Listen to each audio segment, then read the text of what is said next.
I really believe in the idea of a carpool.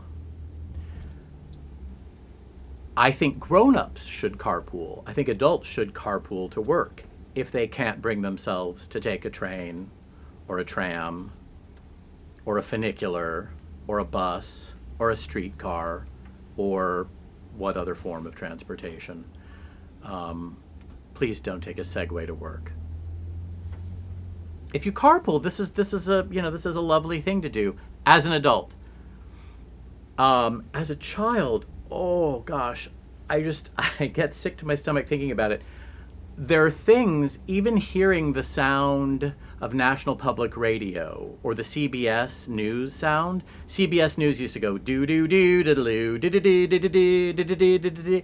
When I heard that in my 20s, in the car with a friend, we both grabbed our stomachs. And I realized I was not the only person who'd been traumatized by Carpool.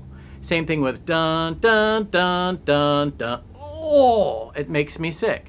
It makes me smell naugahyde interiors of a two-tone Chrysler Valiant that might have like champagne, shiny, glittery, champagne-colored bottom and white top, or maybe like a just gross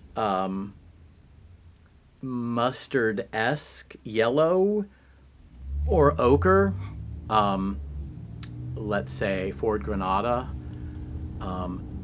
with a brown top,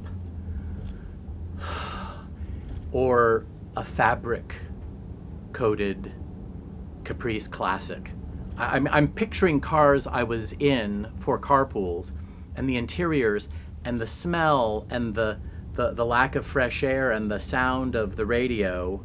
Usually it was a mom driving the carpool in my era. I'm sure that's changed. I'm sure dads now pitch in and do a lot more work and, wash the dishes and do all kinds of things that now in our enlightened era aren't considered woman's work, which is lovely. But in my era, women drove the carpool. And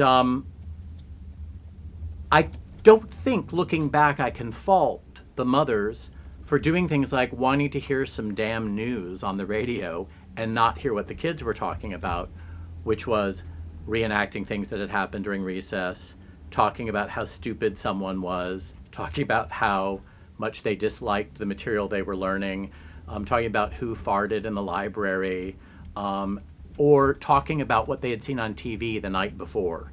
This was something that happened a lot in Carpool. But now that I think about watching TV, somehow that's the fix.